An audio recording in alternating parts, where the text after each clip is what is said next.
Prince Harry's phone hacking court battle with the Mirror Group has raised questions about the media's responsibility. He's accused journalists of hijacking their privileges for their own agenda in a 55-page witness statement. Well, let's unpack part of what has come out of that court case.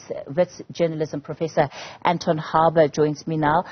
Professor Harber, good evening to you. Thank you so much for your time tonight.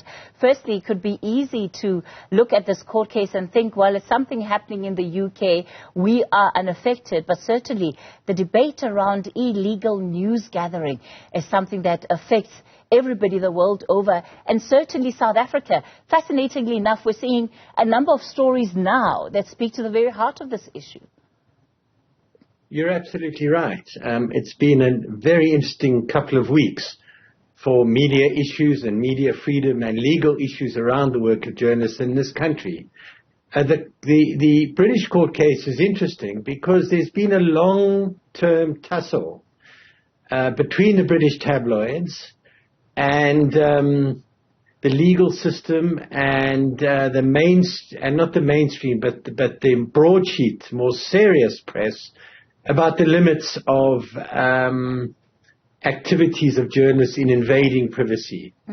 And we know that there have been journalists in Britain have been to prison just a few years ago for hacking the phones of celebrities.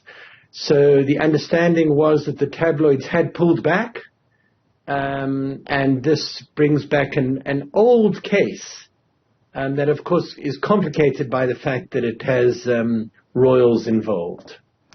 When it comes to the matter of illegality, Professor Harber, how journalists gather their information or their data, what is theft to one person can very much be information of a whistleblower. We can take a look at the Gupta leaks. There are various perspectives to look at information like that. How do you think that we can go about actually setting a framework for how this kind of information can and should be viewed? Because I think more and more, especially if we look at the Moti case that's currently underway, this is an issue that is still raising questions. Correct. Look, we have a framework in our press and broadcasting codes. Journalists have to respect the privacy of the people they're covering and writing about. If they invade that privacy in order to get interest of overwhelming information of overwhelming public concern, then they may be called upon to justify it and show that, in fact, the public interest overrode issues of privacy. And there's no firm line there, but I think there is an obligation if one invades privacy to show that it really was not just of interest to the public, but of public interest. In other words, for the good of the greater society. And, you know, it was well illustrated by the court battle at the moment between the Moti group and Amambungani. Amambungani has documents they described as leaked. The Moti group says they were stolen. Amambungani denies that they stole it. But if you start saying that all leaked documents are stolen, then you start to rule out very many of the very important stories we've seen both in this country and around the world. It's accepted that if journalists receive documents from somebody who worked or works in the company or has access to those documents, and there is strong public interest, then the journalist is and should be protected in using that information. We would not have Gupta leaks if we called these things stolen rather than leaked. We wouldn't have had Watergate.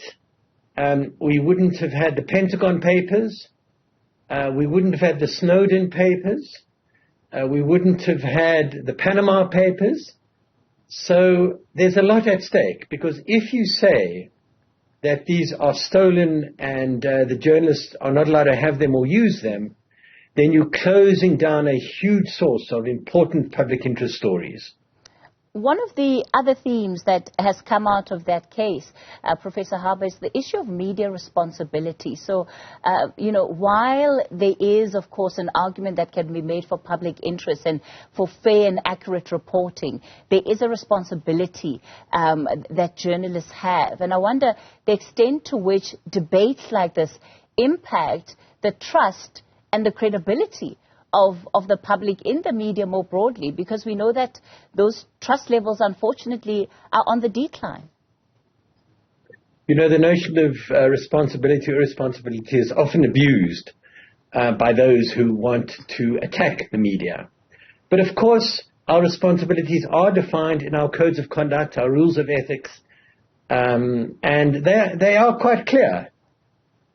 We do have responsibilities to respect people's rights, and not to invade their privacy, but we also have to be empowered to tackle wrongdoing when evidence is given to us. So it's a constant balancing act, and it's very important that the public be made fully aware of these debates and issues, because people do use it to attack the media. But what we have to say is information we've got through such leaks have been absolutely critical here and around the world in fighting corruption, in helping fight state capture, in exposing bad governance, corruption, and wrongdoing in the government and the corporate sector again and again and again.